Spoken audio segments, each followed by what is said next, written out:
So guys, we have covered basic stuff and SQL joins also. Now we are starting with the advanced part of the SQL where we have complex topics like recursive CTEs, subqueries, we have window functions and all. So right now we are starting with CTEs and subqueries. So CT stand for common table expressions and subqueries, as the name suggests, query inside a query is a subquery. Okay, so before I tell you their syntax and all, what is the use of CTs and subqueries? So the main use of CTs and subqueries is to create a temporary result set. By temporary result set, I mean is a temporary table. That temporary table does not exist on our database, but it exists when we run it. So, for example, what can we take? Yeah, okay. So let's say you have to go from place A to place B. So you don't have a car.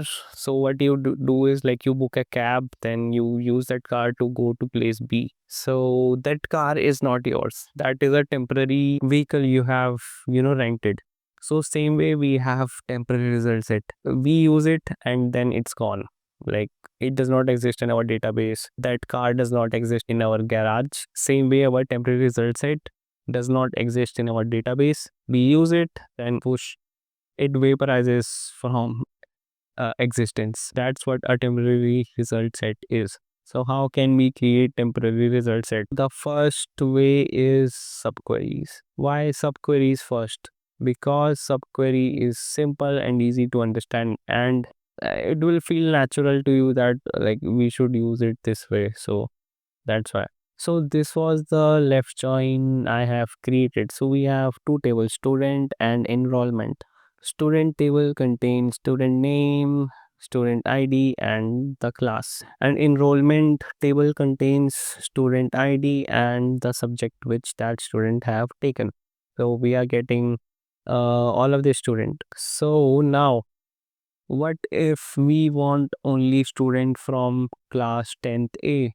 To do that, what you can do is like you will say that we can add where condition here and s dot class this 10th A. So yeah, sure, this will work, but there is other way we can do it. Before we do the join, we can filter all the students who are from class 10th A. So how can we do that? We can replace student with this subquery we have written. So we can do like select star from students where class equal to 10th A. So this will only filter those students who are from 10th A, and we can do our left join. So if I run this, you can see 10th A student only.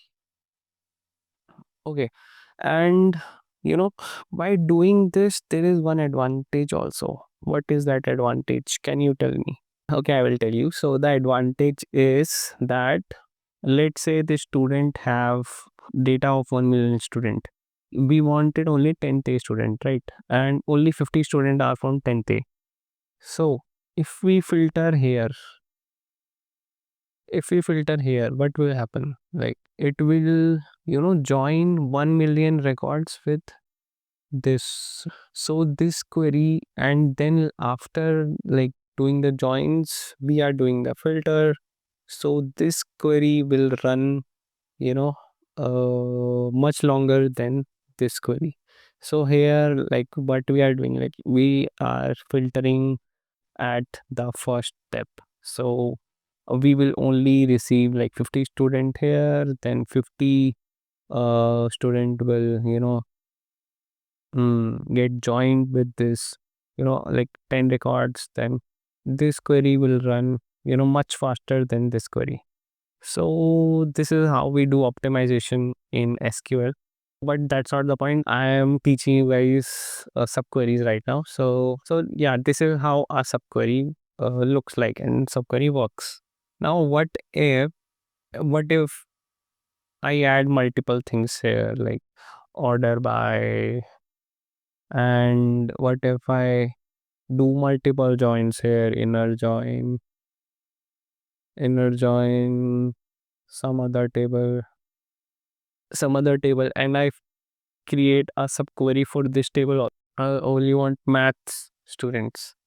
So you are getting the point, right? This will get very confusing, and it will create a mess right here. So to escape that mess, what we can do is we can use CTE's common table expressions. In common table expression, how it works is we create temporary result set. So here also we were creating temporary result set by doing this. But here how we do it is we create a variable, like we use, first we write our width keyword, then we create a variable like temp, and then we initialize that variable like this temp as, then we can write our subquery here like this, select star from student where class equal to 10th A. Now this temporary variable we can use anywhere, so we can write this statement, then this temporary variable we can use here, then we can join this temporary variable with enrollment table and we'll get the same result like this. Okay, so that's how the with statement works. And guess what, we can create multiple temporary result sets here, multiple, like n number of temp 1, temp 2, temp 3, and then we can use them here. So this way our query will be like let's complex, like it won't get messy. Like you can see that this is looking better than this khichdi. So yeah, that's how CT works. Now there is one disadvantage. Some students will think that once we have created this, so temporary 3 we have created, we can query this here, temp 3. But if you run this statement, guess what will happen? Yeah, it gave us a error. Why? Because this was a temporary result set which you created. It won't work after this semicolon. So this query has ended. Its use case is ended. It does not exist after this query. So this temp 3 does not exist. You can check it here. Yeah, you can check it here. This does not exist. Okay, so by doing this, you can understand one more thing, that in CTs you can only write one query at the end of a CTE that you can run. Only one query. You cannot write multiple queries, to run. I think you are getting this point, that you can create multiple variables, but you can only create one query, like in the end. Let's say we have created this one variable, then you can use this variable here, select star from temp, then I can use temp1 here, then I can do temp2 here, then I can use this temp3 here. Okay, and we'll get the same result.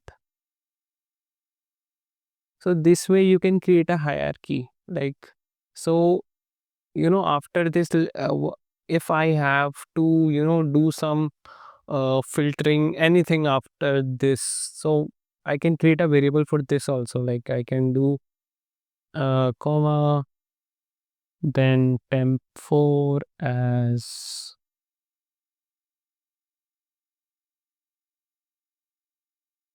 I will create this as a variable, then I can do select star from temp4,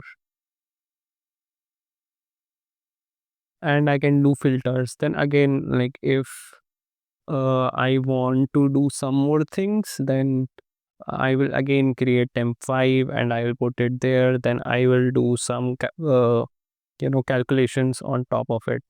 So this way we can create like multiple steps here. Step 1, step 2, temp 1, temp 2, like multiples. And this way CT is a better alternative than a subquery. Subquery will be useful, but uh, you won't be using subquery excessively. You will use subquery tastefully, like somewhere where you see that you have to write a short query, then you will use subqueries. So that was all about subqueries and CTs. If you still have doubts, you can type in comments. I'll go through those. To learn more about subqueries and CTs, you can go Data Limmer or Lead Code, where you can practice SQL questions. There you will have to use CTs and subqueries. We have completed the CTs with subquery thing. Now let me show you one thing. This will surprise you, I think. Let's see. I was telling you guys, right? CT is very useful to make your SQL queries look clean. So here I can show you the examples. If you see this, this is a stored procedure which I have written. Start like this. Then I have created some temporary tables, and here you can see bit statement. So this whole thing is a common table expression. So what if we used, this as a subquery? If I have, put this whole query inside this, then it would have become very complex. Yeah, you can see how CD is making things easy for us.